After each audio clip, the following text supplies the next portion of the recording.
స్నేహితులంటే బైక్లపై షికార్లు, పార్టీలు, పబ్బులు అంటూ అల్లరి చిల్లరగా తిరగడం నేటి సమాజంలో చూస్తున్నాం. కానీ మనం చూపించబోయే స్నేహితుల స్నేహం వయసు 80 ఏళ్ళు. 8-10 వయసులోనూ ఒకరిని విడిచి ఒకరు ఉండకుండా ఇప్పటికీ తమ కాళ్ళపై నిలబడుతూ వ్యవసాయ పనుల్లో హుషారుగా యువకులకు ధీటుగా ఉంటున్న ఈ ఇద్దరు స్నేహితులను ఈరోజు మీకు పరిచయం చేయబోతున్నాం. ఆ స్నేహితులే పెన్పాడు మండలం నారాయణగూడెం గ్రామానికి చెందిన పోరెడ్డి వెంకటరెడ్డి, నిమ్మల రాములు. వాళ్ళతోని మనం మాట్లాడే ప్రయత్నం చేద్దాం. వారి స్నేహం గురించి వారి మాటల్లోనే వాళ్ళ స్నేహంలో వారి అనుభవాలు ఇవన్నీ కూడా వాళ్ళతో మాట్లాడి తెలుసుకుందాం. చెప్పండి తాతగారు, నమస్కారం. ఏ సంగతి ఇంత వయసులో హుషారు గుర్రు, ఏంది కారణం మీది హుషారుకు? శ్రద్ధ సంతోషం నాన్న. ఇప్పుడు నాని ఇప్పుడు ఉన్న ఇంత భూమి కొడుకు చేతిలో పెట్టినా నాకేమీ లే. ఎన్ని ఎకరాలు ఉంది తాత మీకు? 6 ఎకరాలు ఉన్నాను. మంచిగా సంపాదించడం. రాముల తాత నీకెంత ఉంది? నాది 100 కూడా మొదలు మాసారం దగ్గర 100 కూడా.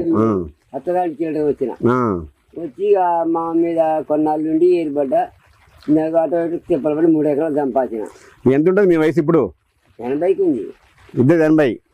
ఎప్పటి నుంచి నడుస్తుంది మీ దోస్తాను స్నేహితం? మొదటి నాని. ఇప్పుడు ఆయన వ్యవసాయం చేసినప్పుడు నా వ్యవసాయం మొదటి సందే వ్యవసాయం దోస్తులు దోస్తాను 10 ఏళ్ళ సంది అంటే పక్క పొలాలు. అయితే ఇప్పుడు 10 ఏళ్ళ సంది ఏమో తీసుకొని పనికి మేము దోస్తులు. ఇప్పుడు మీకు ఇంత వయసులో కూడా వ్యవసాయ పనులు హుషారుగా చేస్తుర్రు. మీకు నొప్పులు, కాళ్ళ నొప్పులు అటువంటి ఇప్పుడు తరానికి అట్లుంటూ వస్తాను అని. అదే మరి ఇప్పుడు తరం 30 ఏళ్ళకే కాళ్ళ నొప్పులు నొప్పులు. మా కొడుకు ఇద్దరు వద్దంటే చిడుతుర్రు. పొద్దుగా అడిగితారా ₹1 4 ఎకరాలు సంపాదించిన కానీ ఎందుకు రా నాయన కష్టపడతా చేతకాదు. ఇప్పుడు నువ్వు ఇస్తావా రావు చేత కదా అంటావా? అంటా బాగా చేస్తుంది కదా రావు, పాపం మంచిగా చేస్తుంది ఇస్తావు. నీకు పని చేస్తావు పోతా ఏదైనా. ఇప్పటికి రోజు పని చేస్తుంటారా? ఇప్పుడు డైలీ పని జరిగి మటుకు ఊరుకున్నాను. పని ఇటువంటి పని దొరికితే మటుకు అయ్యా నేను చెప్తున్నా ఒక మాట. మీ పిల్లలు ఏమన్నా అనరా ఎందుకు మీరు ఇట్లా పోతారని? వద్దంటున్నానా? వద్దు నాన్న ఇట్లా పోవద్దు అంటారు కానీ మాకు ఊకో బుద్ధి కాదు. అయ్యా నేను చెప్తున్నా ఒక ముచ్చట. ఇప్పుడు మందు పిండి చల్లటానికి మందు కొట్టడానికి పోలేము. అదే పోలేరు. ఇటువంటి ఓరాల పనులు చిన్న ఏదో గడ్డో కాదో తోలటానికి గసంటికి పోతాం. ఇప్పుడు చాలా మంది పిల్లలు 15-20 ఏళ్ళ పిల్లలు 30 ఏళ్ళ పిల్లలు ఉత్తనే తిరుగుతుర్రు. ఇప్పుడు మిమ్మల్ని చూసి చాలా నేర్చుకోవాలి వాళ్ళు. ఒక్కనాడు చూస్తే నీకు వరాలు తీస్తే అర్థమైంది. అదే చూసాం కదా మేము, బాగా మంచిగా తీస్తున్నాం.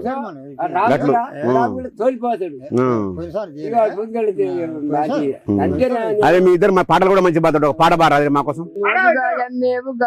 అని చెప్పు పిల్లోడా మంచి గాజులు ఇంటే 1000 కుర్రోడా.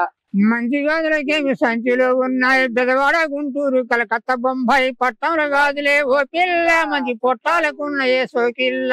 పట్టణంలో గాజులు పనికి రావబ్బాయి పల్లెటూరి పిల్ల గాజులే కావాలి ఒట్టి బేరం గాజు పిల్లోడా మంచి గట్టి గాజులు ఈ కుర్రోడా. గట్టి గాజులను గమనించి అడిగావు పట్టు పట్టిందంటే చిట్టదే అమ్మాయి పష్టాసి ఉంటే ఓ పిల్ల చెయ్యి పాట మట్టి వే సోకిల్ల. చెయ్యి గాజు వాని చేతిలో పెట్టింది చెయ్యి పట్టుకుండు చేత పట్టుకుండు.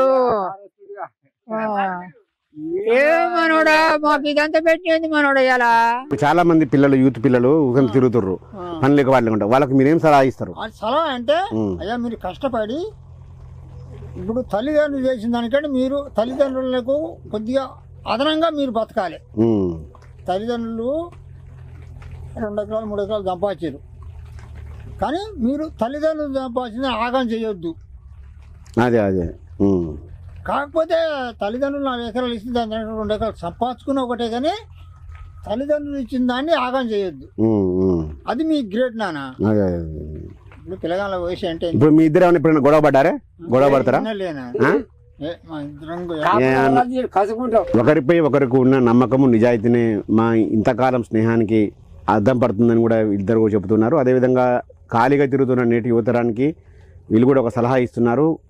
ఖచ్చితంగా కష్టపడాలి, కష్టపడి తల్లిదండ్రులు ఒక మంచి పేరు తేవాలని కూడా వీళ్ళు ఇద్దరు చెబుతున్న పరిస్థితి కనబడతా ఉంది. మొత్తంగా వీళ్ళ ఫ్రెండ్షిప్ చూస్తుంటే మాకు ఒక ఈర్ష్య అయితే కలుగుతూ ఉంది. ఇంత 80 ఏళ్ళ వయసులోనూ ఇద్దరు కూడా హుషారుగా ఇద్దరికి ఒకరికొకరు కలిసిమెట్టుగా కలిసికట్టుగా పనిచేసుకుంటూ తమకంటూ కొంత ఆర్థికంగా వెనక పోగేసుకుంటున్నారు. వీరి స్నేహం ప్రస్తుత యువతరానికి ఆదర్శంగా ఉండాలని ఆశిద్దాం.